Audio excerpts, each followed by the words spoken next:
And if we look at the gallery view at the moment, there are so many loved ones all here in one space at this time. It's just amazing. So it's great to see you, and great to see you again, Flint, for our second evening of our retreat. We've had a day of rich practice, and we look forward to continuing it during this evening. So I'll hand over to you, Flint. Thank you very much.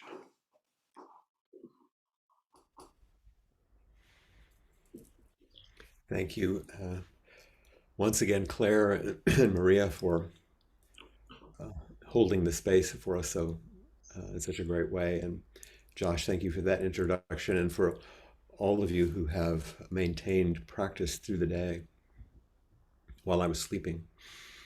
I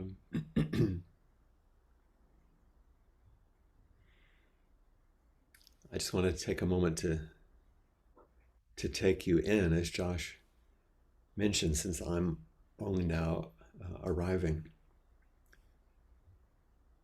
And the comment that Josh made about how rare it would be to see so many loved ones in one place.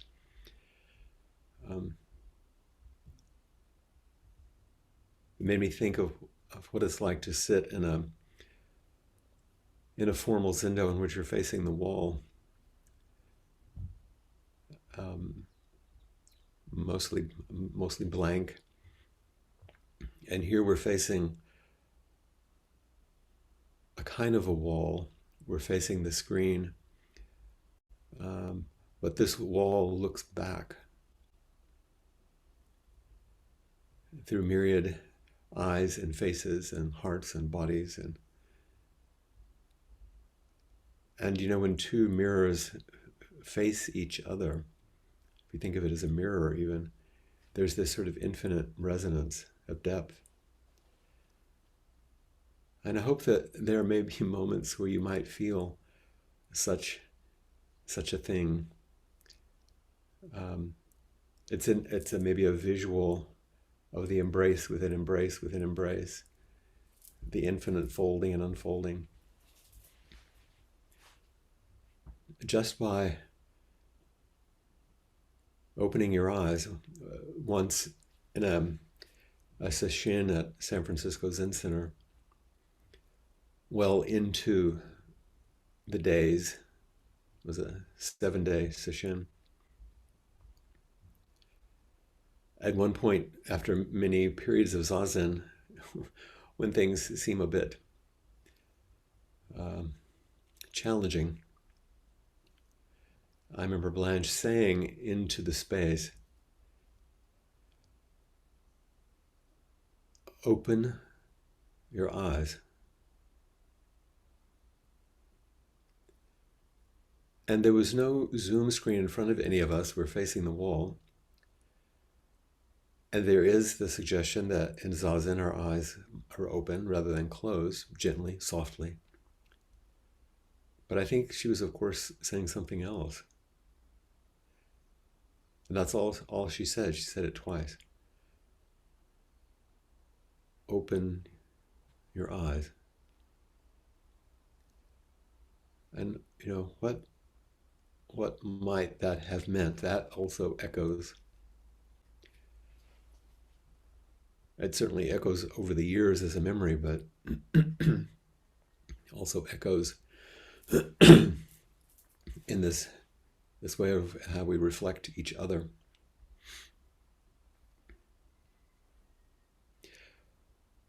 Before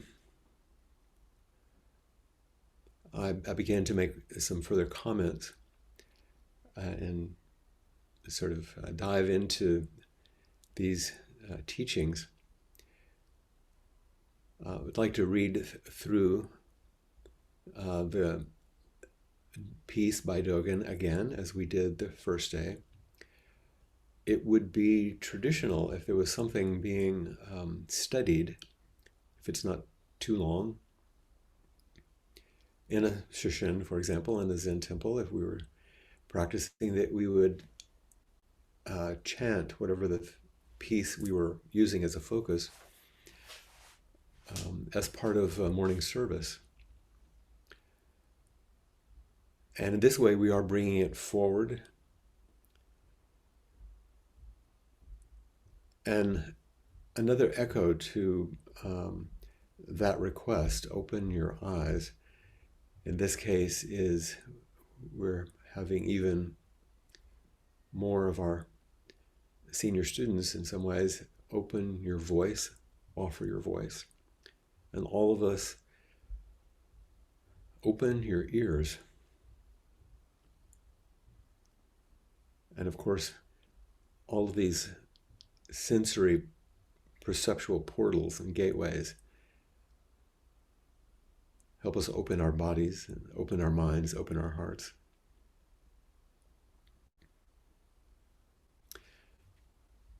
So once again, let's together, as if we're holding hands, taking a nice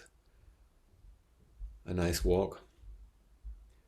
We'll just simply walk through Dogen's piece. I will offer it to you again on the screen so that you can follow if you'd like there. You probably have the document. And we'll just move through it together, once again, not being concerned so much of understanding, which usually is like, that's to me, trying to understand as I go, especially with something like Dogen. It's like I'm walking along a very either a slippery or a difficult path with a lot of places where I'm stumbling. And I get kind of caught up. But if I let go of trying to understand, the walking is smoother.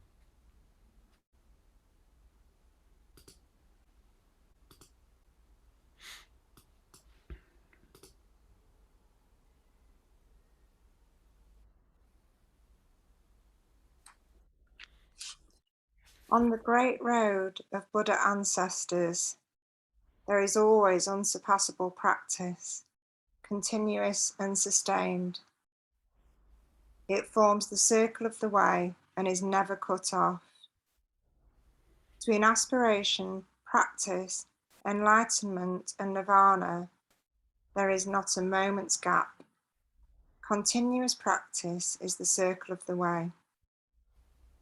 This being so, continuous practice is unstained, not forced by you or others. The power of this continuous practice confirms you as well as others. It means your practice affects the entire earth and the entire sky in the 10 directions. Although not noticed by others or by yourself, it is so. Accordingly, by the continuous practice of all Buddhas and ancestors, your practice is actualized and your great road opens up. By your continuous practice, the continuous practice of all Buddhas is actualized, and the great road of all Buddhas opens up.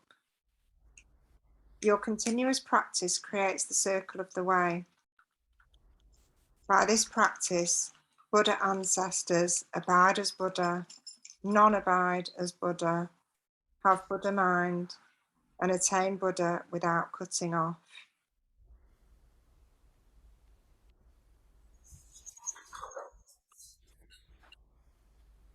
Because of this practice, there are the sun, the moon, and the stars. Because of this practice, there are the great earth and the open sky. Because of this practice, there are body, mind, and their environs. Because of this practice, there are the 4 great elements and the 5 skandhas. Continuous practice is not necessarily something people in the world love, but it should be the true place of return for everyone. Because of the continuous practice of all Buddhas of past, present, and future, all Buddhas of past, present, and future are actualized. The effect of such sustained practice is sometimes not hidden. Therefore, you aspire to practice. The effect is sometimes not apparent. Therefore, you may not see, hear, or know it. You should understand that although it is not revealed, it is not hidden. As it is not sustained by what is hidden, apparent, existent, or non-existent, you may not notice the causal conditions that led you to be engaged in the practice that actualizes you at this very moment of unknowing. The reason you do not see it is that becoming conscious of it is not anything remarkable. You should investigate in detail that it is so because the causal conditions, the aspiration, is no other than continuous practice. But continuous practice is not limited by the causal condition.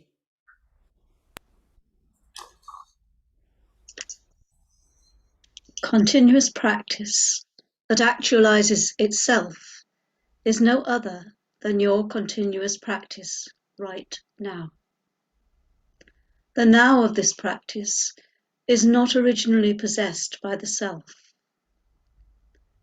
The now of this practice does not come and go, enter and depart. The word now does not exist before continuous practice. The moment when it is actualized is called now. This being so, your continuous practice of this day is a seed of all Buddhas and the practice of all Buddhas. All Buddhas are actualized and sustained by your continuous practice. By not sustaining your continuous practice, you would be excluding Buddhas, not nurturing Buddhas. Excluding continuous practice, not being born and dying simultaneously with all Buddhas, and not studying and practicing with all Buddhas. Blossoms opening and leaves falling now is the actualization of continuous practice. Polishing a mirror and breaking a mirror is not other than this practice. Even if you might try to ignore it in order to hide a crooked intention and escape from it, this ignoring would also be continuous practice. To go off here and there looking for continuous practice appears similar to the aspiration for it. But it is like leaving behind the treasure at the home of your true father and wandering poor into another land. Wandering through wind and water at the risk of your life, you should not discard the treasure of your own father. While you were searching in this way, the Dharma treasure would be missed. This being so, continuous practice should not slacken, even for a moment.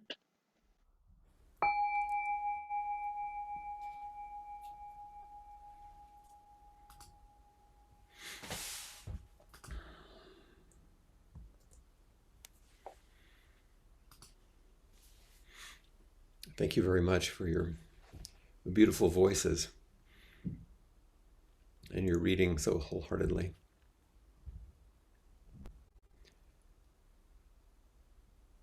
I don't know what your experience is. It could be that as we read through, it becomes more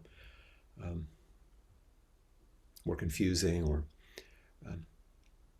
but there's something about the way that it begins to shine.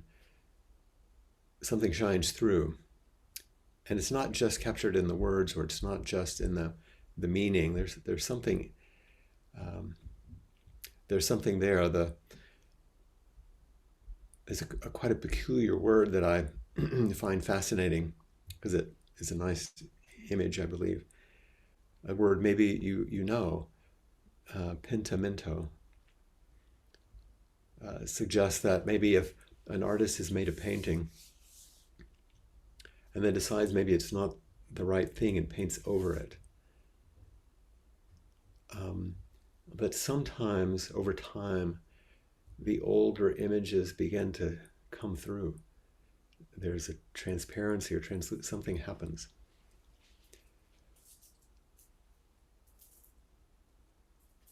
And it feels to me as if sometimes there are, in our practice,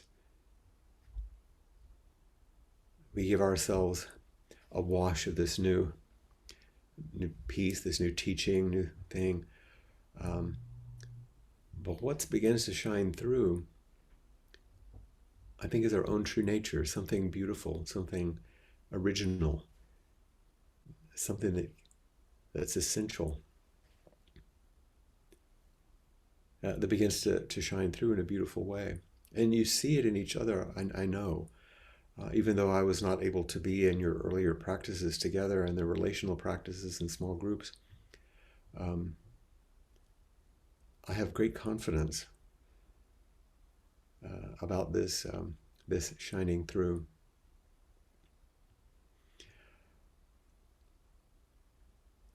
Once again, before I go into the actual text, I want to say a little more about the context.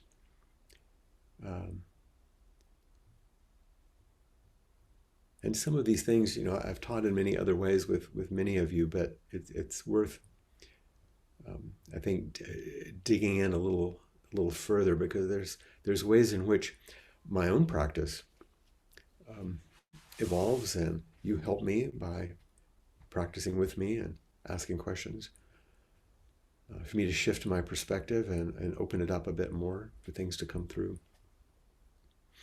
And yesterday I alluded to the imagery that I've used so often, the growing up and waking up, this double helix.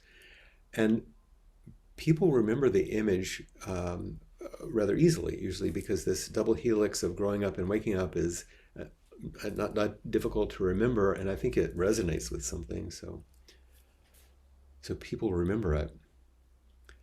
But often, very often, what people forget is that it's a double helix of growing up and waking up in the service of maturity. And that's the piece that sometimes is dropped off. And the service of maturity.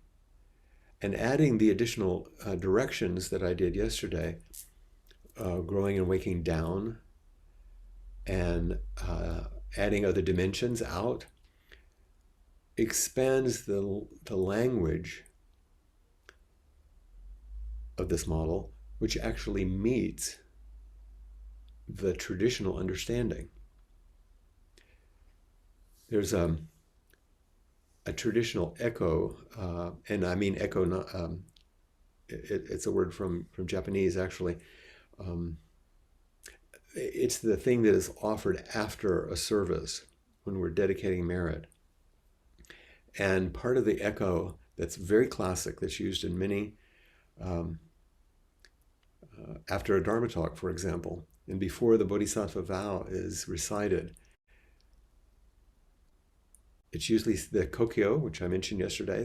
The person who's voicing this for the Sangha will say, all Buddhas, 10 directions, 3 times.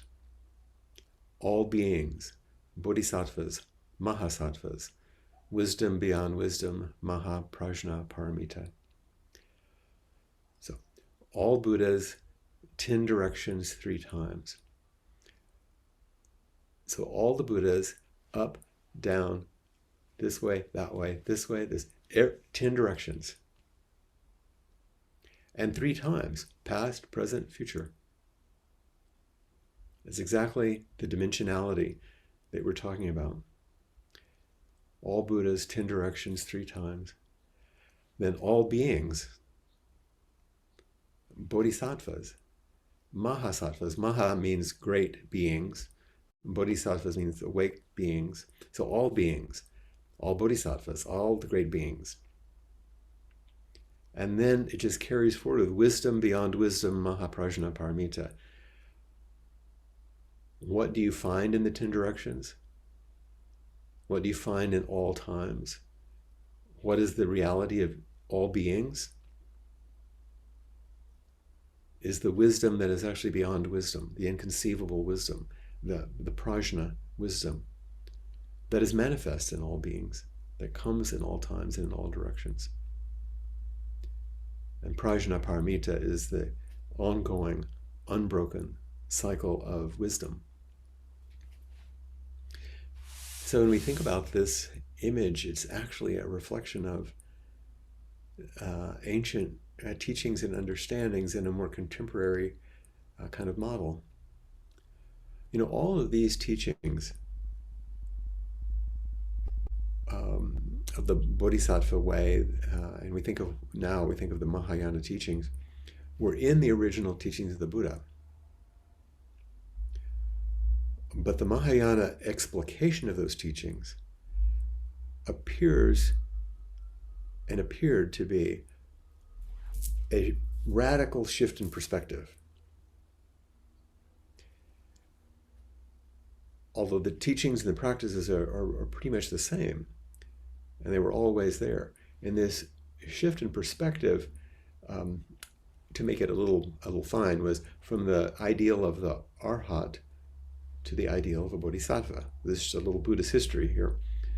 An Arhat, which was the ideal of early Buddhism, was a person, a being who would practice diligently, move through the different jhanas, the different states of consciousness, towards full awakening, enlightenment, so that one would escape the cycle of birth and death. So you can feel maybe how this came out of the Hindu tradition, which it did. And it was a liberative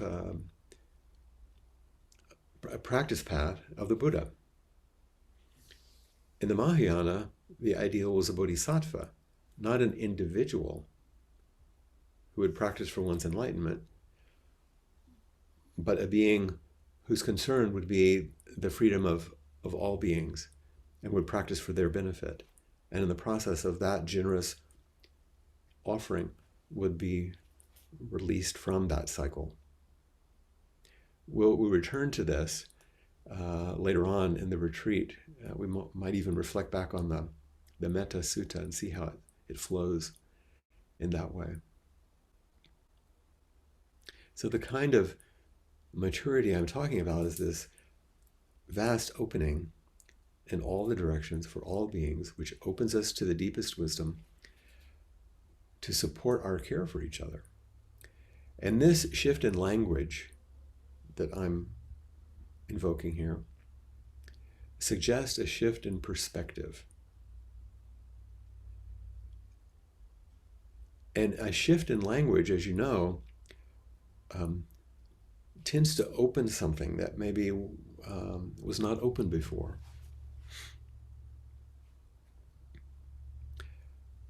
It encourages practice to be seen in a fresh way, to be felt or expressed in a fresh way of being and living. Josh spoke about this the first evening. And this shift often, and you can feel this in your small groups, I'm sure, this shift can loosen something in the body, in the heart, in the mind, where limitations or burdens were held.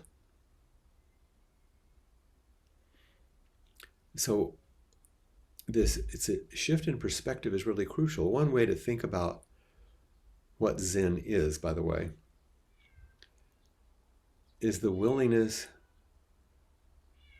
and the practice of reflecting deeply and inquiring consistently into your own life.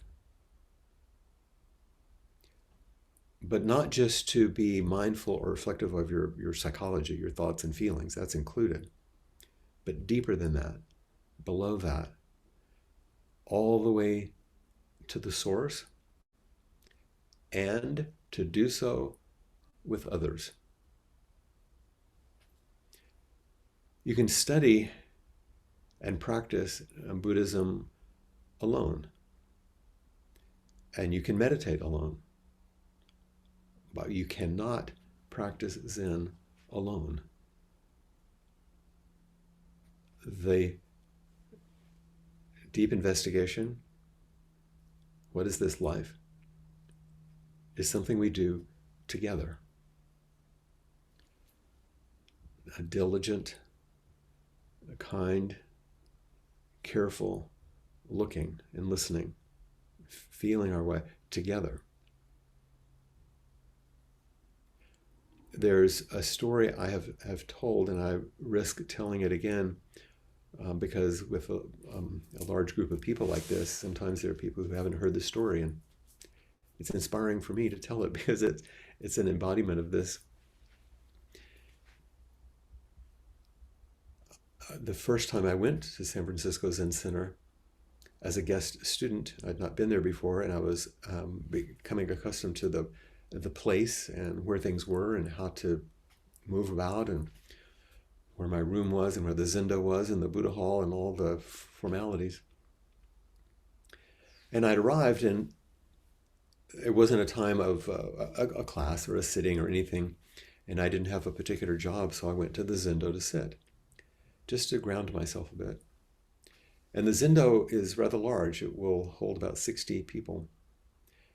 And it's quite beautiful, and to me, inspiringly historic because of all the people who have sat there.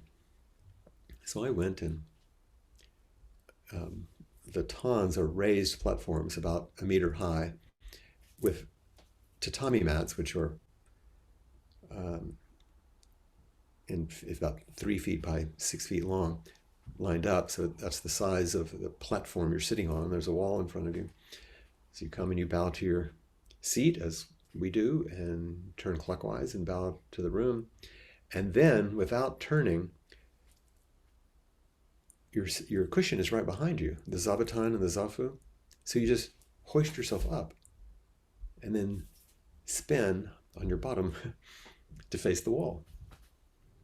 It works really nicely because it's like sitting down in a chair, but then coming about and setting yourself up. So even though no one's there, I proceed with the forms and sit facing the wall. And after some time, maybe 10 or 15 minutes, I can tell that someone has entered the room. But of course I don't move or look around, I'm facing the wall. And whoever entered, I can hear them walking. And then out of the corner of my eye, I can see that they're approaching along the line of the tan, along the seats. And this person comes and stands at the seat next to me and bows. And as was custom, I bow in response to greet them and continue sitting. And this person bows away, hoists themselves up, turns, and sits zazen. And I'm thinking, there's a whole room full of more than 50 seats. Why did they take this one right next to me?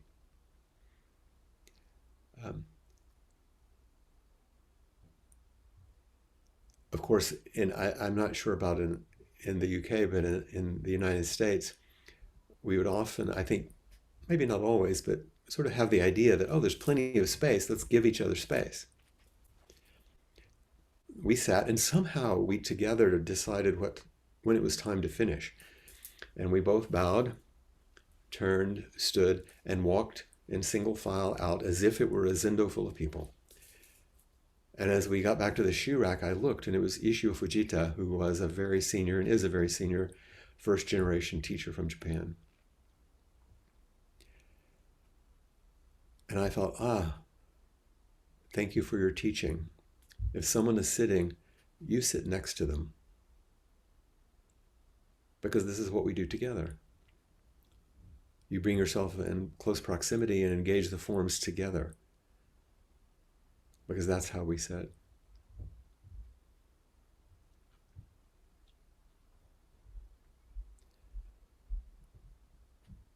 what has traditionally fallen under the word that we use sometimes, enlightenment or awakening, is basically a profound shift in perspective. It's simply the way things look and feel and appear with this shift. It's not ontological. In other words, through practice, if there is some turn, you don't become someone else or like another kind of being. When you hear things like all beings, bodhisattvas, mahasattvas, it's like, oh, these are classifications. They're not, they're perspectives on humans and our energies and our hearts and our minds together. So you don't become someone else. You don't become a different kind of being. It's all right here. And it's always here from the start. And you only know that through this shift in perspective, which comes through practice. So when I use the word maturity, I'm not using it with judgment or criticism. Like, that's immature, this is mature. It's not that. It does not mean that something is lacking or that some distant, better goal is finally reached through practice. It's more like, and Dogen alludes to this, I realized when we were reading a while ago, I didn't realize it when I was thinking about this earlier. It's more like you might think of as an unfolding of a flower in a garden or the growth of a tree over a long, long period of time. Maturity is just life unfolding itself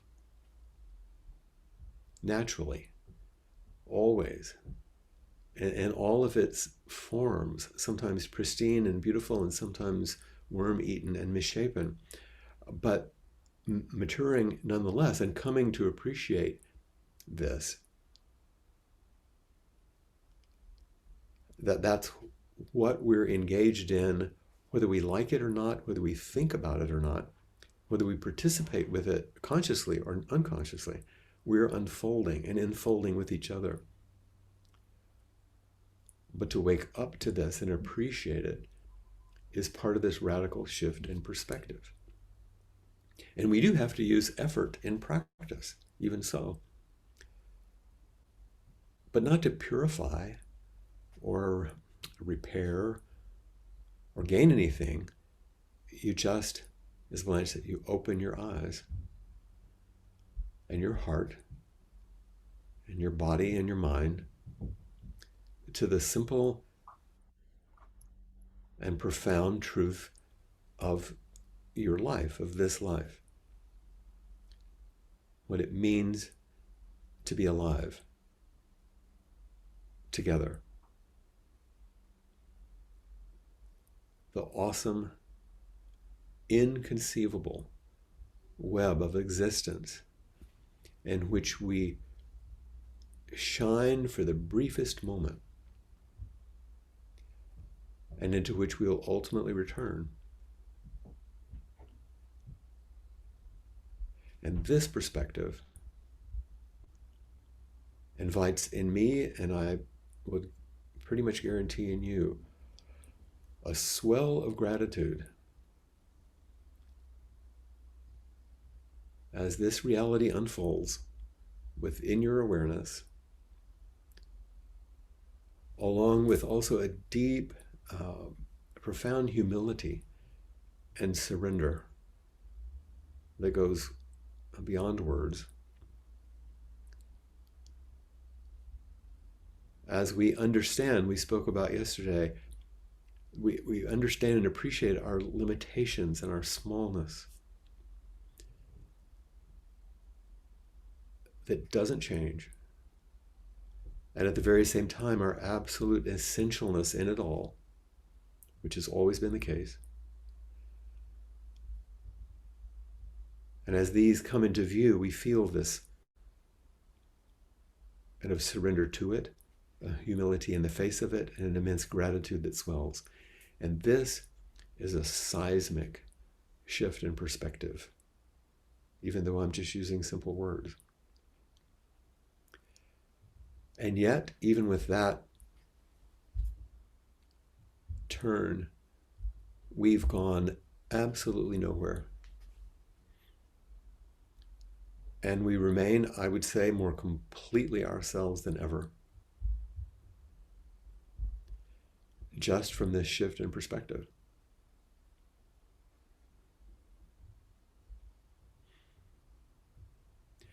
There are things that we use in Buddhist language, like delusion and ignorance.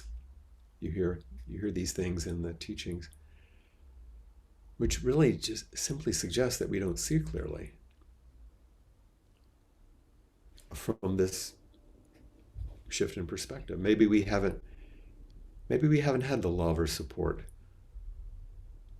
which would be a warm hand of encouragement to step beyond the self-centered dream.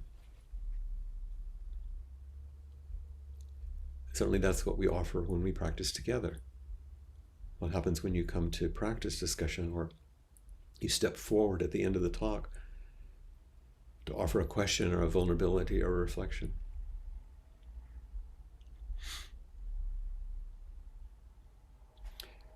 Instead, in the face of usually the fears that we carry and our vulnerabilities, we often just take refuge in our deeply held opinions and our habitual personal strategies as we attempt to negotiate this swiftly changing and complex world.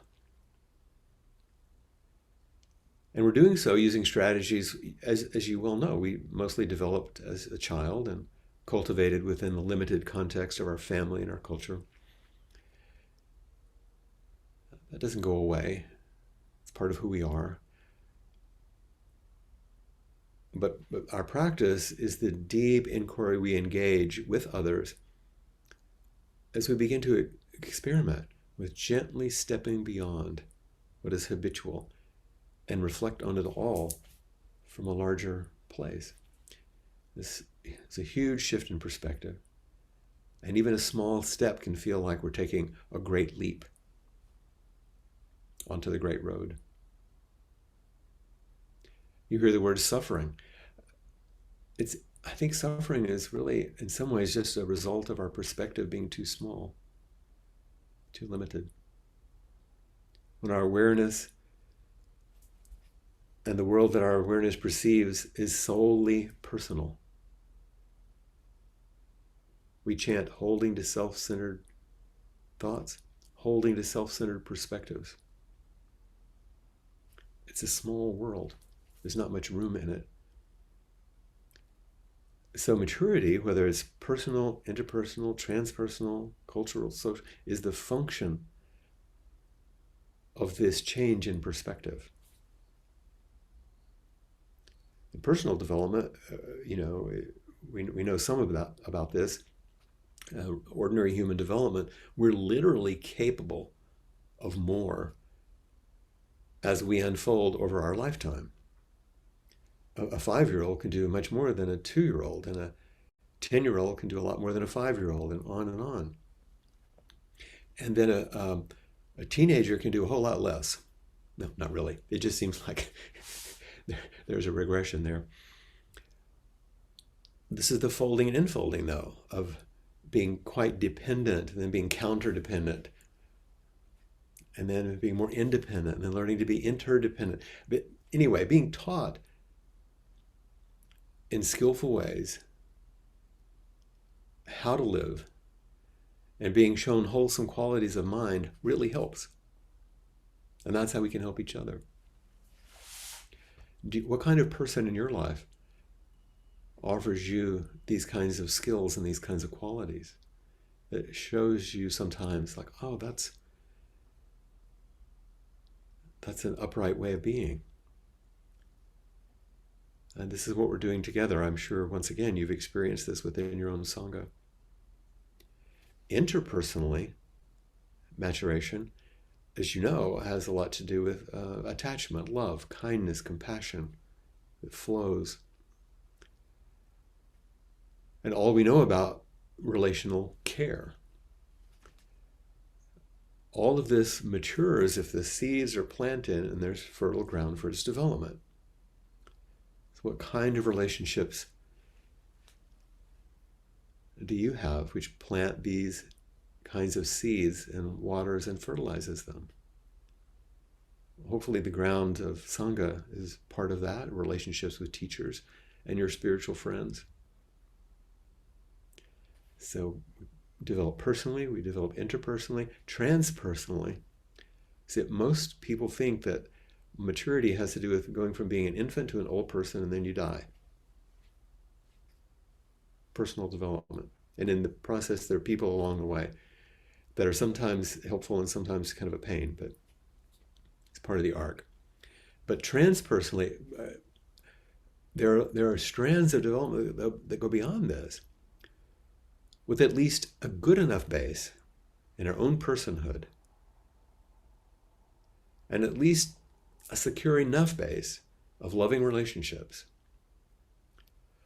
we become able to risk stepping beyond our limited perspectives, beyond our constrained, self-focused lives. What are the kind of practices that you've engaged in which invite such a shift and support us taking such a radical step? And who has helped you and encouraged you and shown you that it's possible? And then finally, personal, interpersonal, transpersonal, then culturally and socially. So many people think about Buddhist practice and Zen practice as something that one does, forgetting that context matters, what you're embedded in, and all the threads weave our shared reality and deeply affects our perspectives on, in our current cultures, on things like truth and care. What kind of world encourages, what kind of community encourages and nourishes a context for all of these strands of maturity? Places in which we're willing to tell the truth and to say when things aren't true and to care about each other enough to risk that.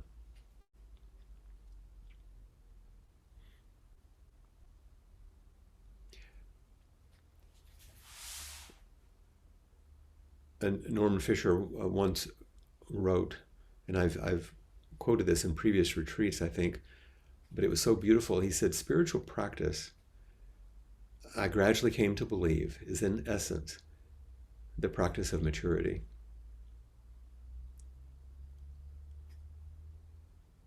The spiritual path leads us to the places we were meant to occupy in this world. So he says spiritual practice, over time, he understood as the practice of this unfolding. And spiritual path, the great road, leads us to the places we were meant to occupy, to become our actual selves. And he says robes, chanting, ceremony, tradition, text study, and all the rest may be valuable in their own right, but their real purpose lies in service of the path toward maturity. In spiritual practice, he says, we use these traditional techniques and practices as vehicles to warmly connect us. As vehicles to warmly connect us. So that we can help each other to find the true, lasting, and ongoing maturity that each of our lives requires. Truly growing up into the fullness of our humanity is a great underlying theme of all religious teachings. That's not the perspective that most of us have heard or learned. That the true foundation of all religious teachings is to become who you are.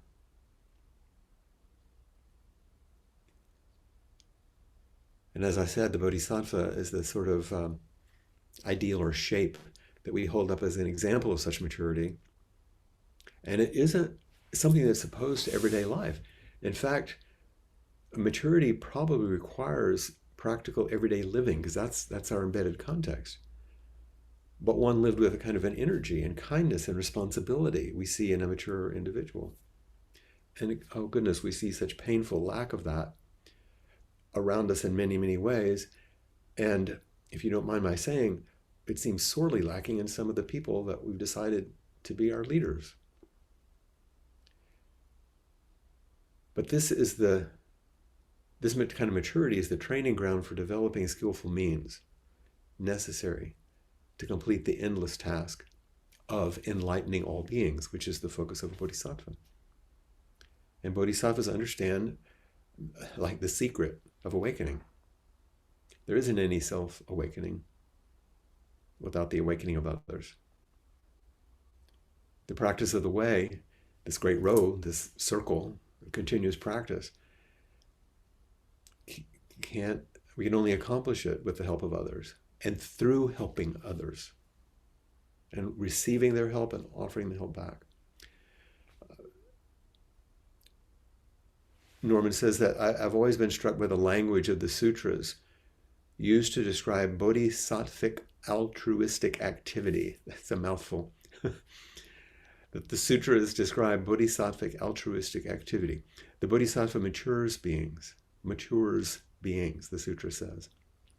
The work of a bodhisattva is, in other words, to become mature, and in so doing to work for the maturity of others. This unfolding. And why am I taking all this time to go through all of this?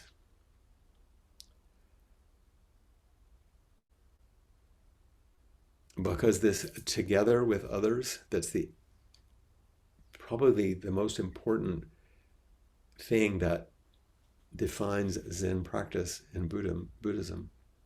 This together with others is the unbroken circle of the way. This is the embodiment and the everydayness of continuous practice. And to begin to get this deeply in our bones is the shift in perspective that liberates us. I really don't think that Dogen was trying to teach something esoteric or philosophical, despite his very unusual use of language. And I'm not either. I'm not interested in you learning esoterica or philosophical or theological things. I think what he was attempting to remind us is that that this notion of never being cut off of the great road is actually his way of communicating something about loving and caring for each other. Not in a romantic or sentimental way, of course, but something much greater. I think he was pointing to, and I'm certainly pointing to, a love and a care that's the ground of our being, on which we rest, from which we can draw essential, sustaining nourishment, no matter the circumstances. We're not going to get a prize or finally reach nirvana once we understand or accomplish something. Once we get it, whatever that is, that others seem to have and that we want, that's not what we're doing. The way is always unfolding.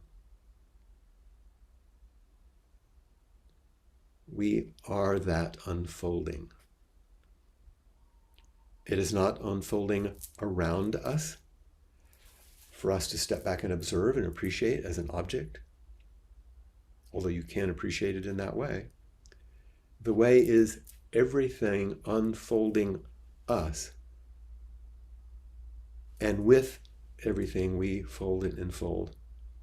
It's one continuous of blossoming and fading and blossoming and fading, and it is continuous like the Inso circle, complete and yet open. It's full and unbroken, just as it is. I was reading a piece by Kobun Roshi recently, the person I quoted yesterday about the precepts, and he was speaking about the Heart Sutra. And some of you are aware of this who have chanted the Heart Sutra many times.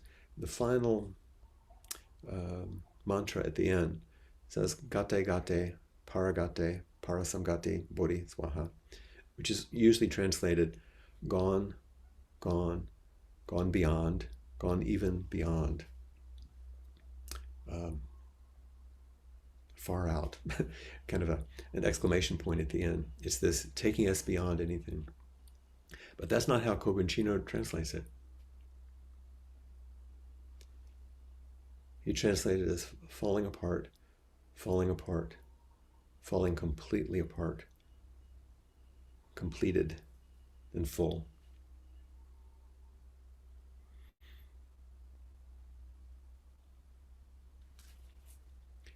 So this is our life. And as difficult and messed up as it may seem to be at times, it is for me, it's still this fullness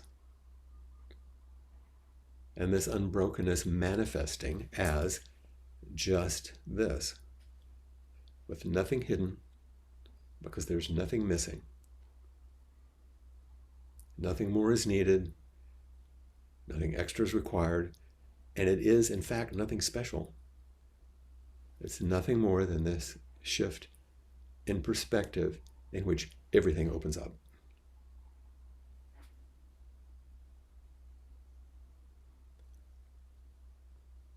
So finally, we'll get to the text. And we're going to look at just the first piece, the part that Judy read today, that Catherine read yesterday. And we're going to go almost line by line. And I appreciate your patience with me, because I think sometimes it requires a lot of preparation to dive in so that it opens up more easily. The first two sentences on the great road of Buddha ancestors, there's always unsurpassable practice, continuous and sustained. It forms the circle of the way and is never cut off.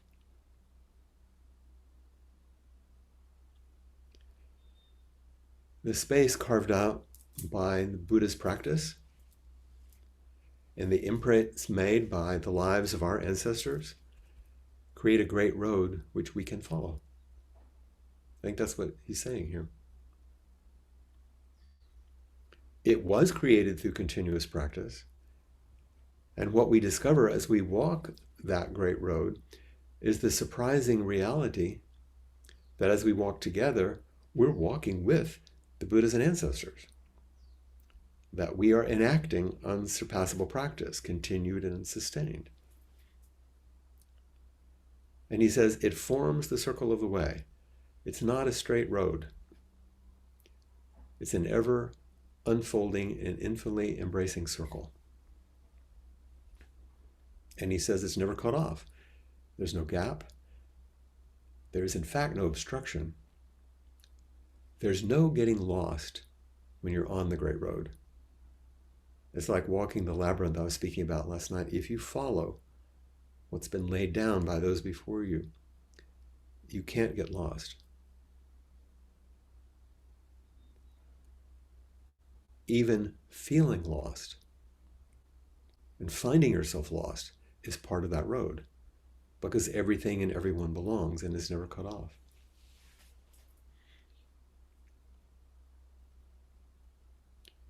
Dogen goes on. Between aspiration, practice, enlightenment, and nirvana, there's not a moment's gap. Continuous practice is the circle of the way. This being so, continuous practice is unstained, not forced by you or others. So he's using a classical way of thinking about it between we aspire to practice, we do practice, we're enlightened, we reach nirvana. Looks like a line, doesn't it? And he's saying, nope. It's why Dogen used the Chinese and Japanese characters together of practice enlightenment. You don't practice to gain enlightenment. It's practice enlightenment. It's the expression of enlightenment. One does not come before or after the other. When we sit in zazen, it's a small ceremony to express our true nature, not a means to achieve something. And he says continuous practice is the circle of the way.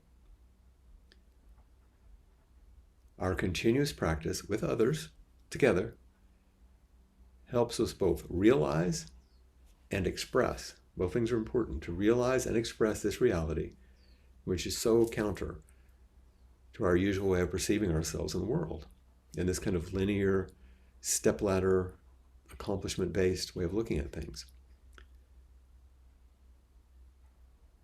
And then the final piece of this segment, he says, continuous practice is unstained, not forced by you or others.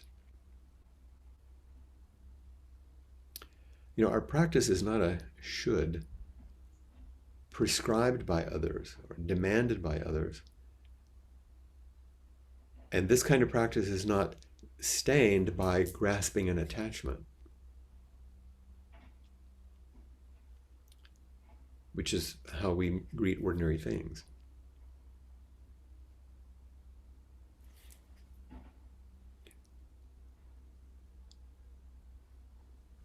There's so many side roads to this, but maybe we'll talk about that a little bit later. The next sentence is the power of this continuous practice confirms you as well as others.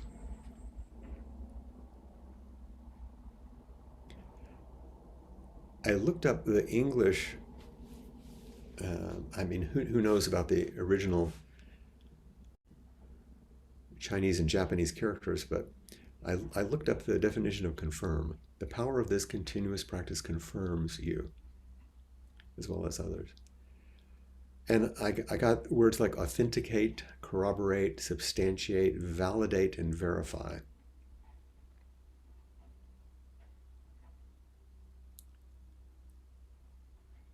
How much of us, someplace deep inside, are waiting to be approved of, to be confirmed,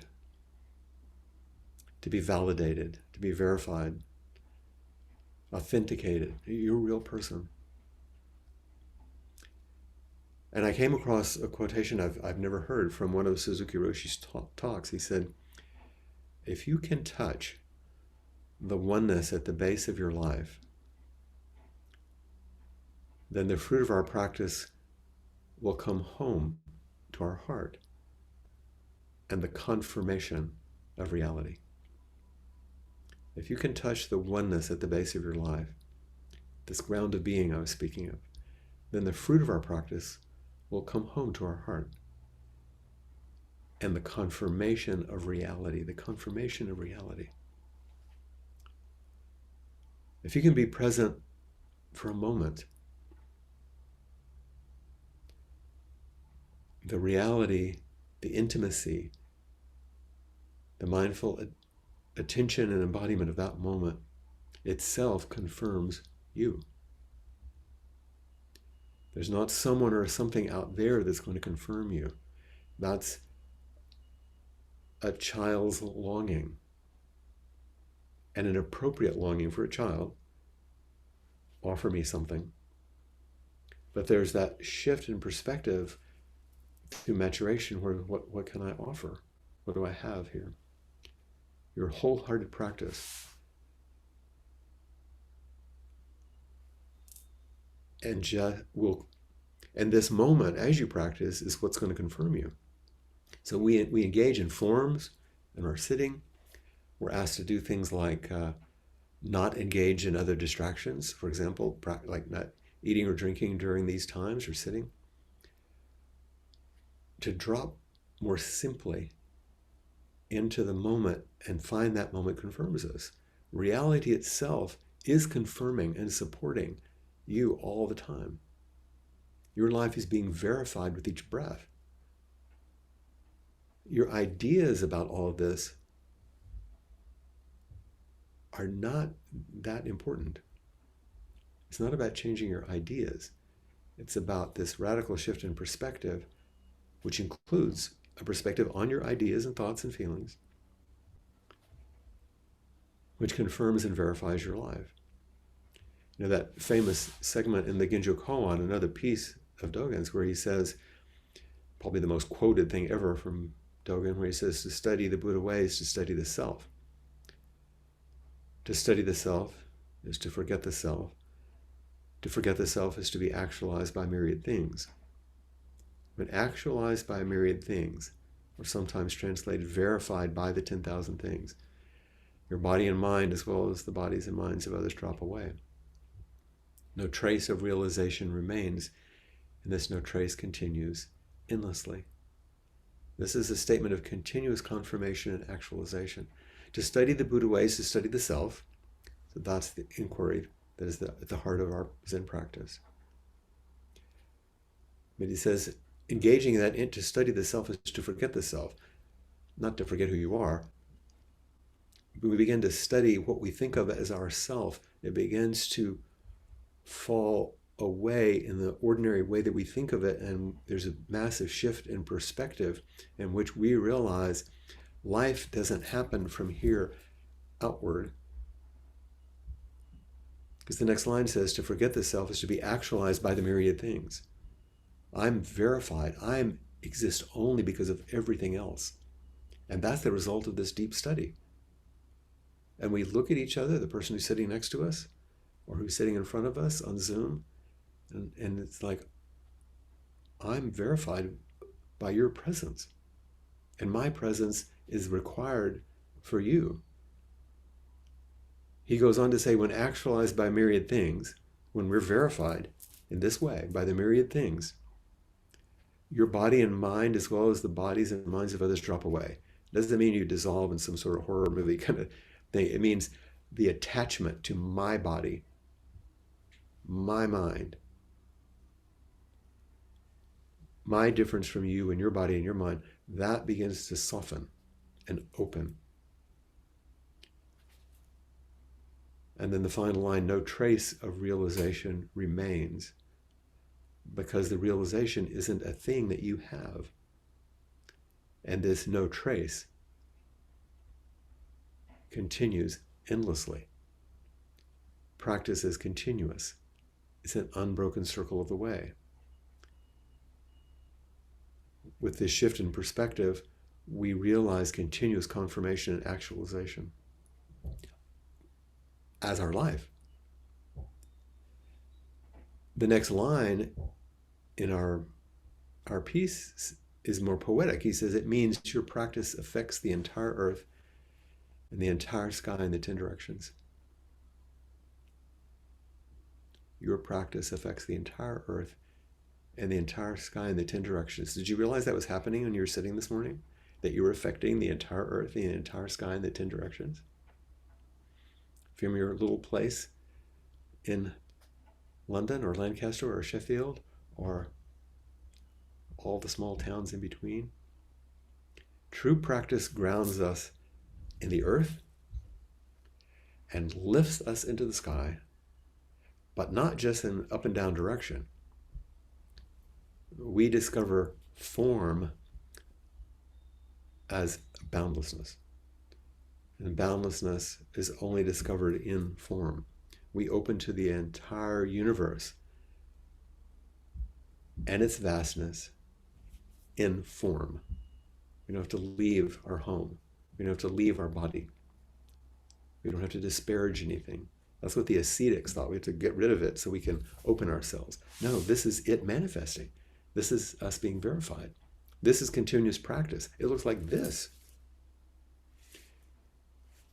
In another piece by Dogen called Self-Fulfilling Samadhi, which we studied a bit.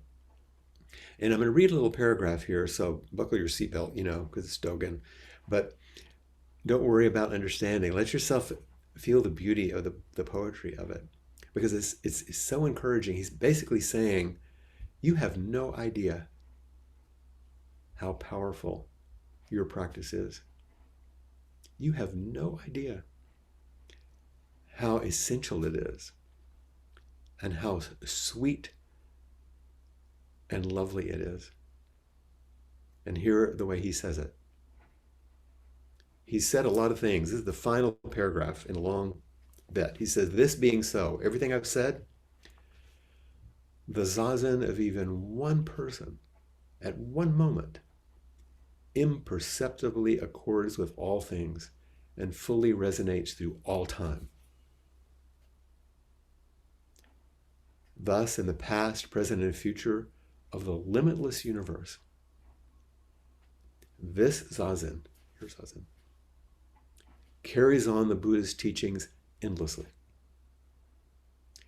Each moment of zazen is equally wholeness of practice, equally wholeness of realization. This is not just practice while sitting. It says it's like a hammer striking emptiness. Before and after, its exquisite peal permeates everything. How could it be limited to this moment? Hundreds of things, all manifest original practice from the original face. It is impossible to measure. Know that even if all the Buddhas of the 10 directions, as innumerable as the sands of the Ganges, exert their strength and with the Buddha's wisdom try to measure the merit of one person's zazen, they will not be able to fully comprehend it. That's a very strong statement and very, very beautiful. And then in our text, the next sentence says, although not noticed by others or by yourself, it is so. You probably may not have realized what he just said, this beautiful vastness, but he says, and others might not notice it either, but it's the truth. We forget, we're so self-centered, we forget that reality does not require our reflection or permission to be so. It's fine on its own. It self-liberates. But we can realize it and accord with it along the great road and apprehend in our bodies this continuous circle of the way that we've never left.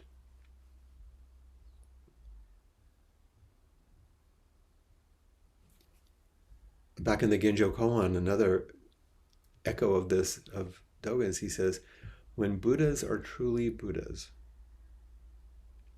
they do not necessarily notice that they're Buddhas. However, they are actualized Buddhas who go on actualizing Buddhas. Although not noticed by others or by yourself, it is so. It's not something that you think about. I'm sure most of you have heard that sort of well-known vignette that Peg wrote about in The Hidden Lamp for Choco when the student asked her, challenged her, are you enlightened? And she said, I hope to never have such a thought. As if that was something one could have or not have and be challenged about and defend and guard.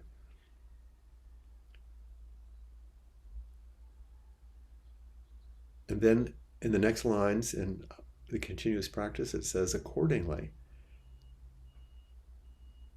by the continuous practice of all Buddhas and ancestors, your practice is actualized and your great road opens up. By your continuous practice, the continuous practice of all Buddhas is actualized and the great road of all Buddhas opens up. Your continuous practice creates the circle of the way. And I think maybe Richie brought this yesterday. We're talking about how the language is circular. Some of you who have been in the precept ceremony, based on the more formal Jukai ceremony, here are the opening lines. Invoking the presence and compassion of our ancestors. In faith that we are Buddha, we enter Buddha's way. Invoking the presence and compassion of our ancestors. We do that formally. Before this, it's like, this is who we're with. This continuous practice of the Buddhas and ancestors. And then that shocking line, in faith that we are Buddha, we enter Buddha's way, that's the doorway. It's like the price of admission is you have to say, okay, I'm a Buddha. You have to admit it before you can get into the club or whatever it is.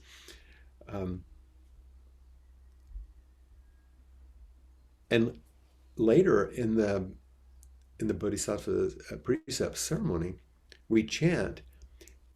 Here, a question, actually. It's not a chant. It's a question. The preceptor will say to the student, even after great liberation, will you continue this truthful practice? It's like, if you were liberated, why would you need to continue to practice? Because liberation isn't a state. It's continuous practice. So continuous practice is the only way that liberation is manifest. All Buddhas and ancestors continuously practice. You're simply being asked if you'll do the same thing. The practice has been offered to you through generations of continuous practice so that you can actualize and embody real practice. You've been placed on the Great Road. And then later in the ceremony, the astonishing claim is made at the end. It says, by doing all of these things we've done, it talks about confession and refuge and taking the precepts. By doing this, we have become the working basis of the Buddha way. We have become, by those actions, the ground for the arising of the mind of awakening. It sounds a bit ontological, you've become, but I take it as a becoming as this shift in perspective. We've become the working basis of the Buddha way. I think we realize we have been the working basis, but by our actions we accord with it, and therefore we become the ground of the arising of the mind of awakening. But we have to practice in order for the practice of the Buddhas and ancestors to be manifest, because we're the bodies that it happens in now. Your practice completes the continuous circle. And the last line in this segment, by this practice, Buddha ancestors abide as Buddha, none abide as Buddha, and have Buddha mind, and attain Buddha without cutting off. This is kind of classic Dogen. You read the sentence and you go, what is he talking about here? By this practice, Buddha ancestors abide as Buddha. The continuous practice of the Buddhas and ancestors actualizes your practice and opens the road. This is what we've been talking about. But their practice is the aliveness of the road that is maintained by your walking. This is how they abide. This is how they remain vital and live on the Great Road, by your practice. And then that strange one, none abide as Buddha. A Buddha is only a concept. And you are not actually an abiding, independent being, which is what we wake up to. You're an interdependent, contingent reality flowing with all the other beautiful, beautiful things in this contingent world. So we and all Buddhas do not abide in the way we usually think. Do we express the Buddhas and ancestors by practice? Yes. Does that make us into something? No, because there are no some things. Everything is a flow. It's just the road. And they, he says, have Buddha mind and attain Buddha without cutting off. Your mind is already Buddha's mind. And your practice expresses and embodies this mind without being caught in being a Buddha or not being a Buddha. It goes beyond that duality of abiding or not abiding.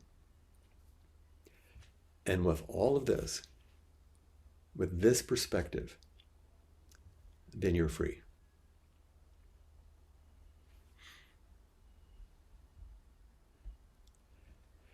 A big breath, and maybe a 5-minute stretch. And we're making a transition from a more formal time of a Dharma talk to question and answer or inquiry. So if you need to have a cup of tea, that's fine. I know at other times it's not appropriate. I'm suggesting that we can just relax a little, because this, I know, has been a lot. And it's a lot to wrap your head and body and heart and mind around. So please follow just 5 minutes. Come back and bring your full attention to each person as they come forward.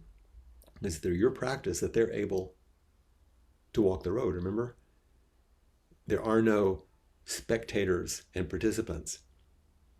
They're just people who raise their hand. That's like sometimes people take the lead in a race, and then another person, it's like we're walking together, different times. So 5 minutes, and please return. Stretch.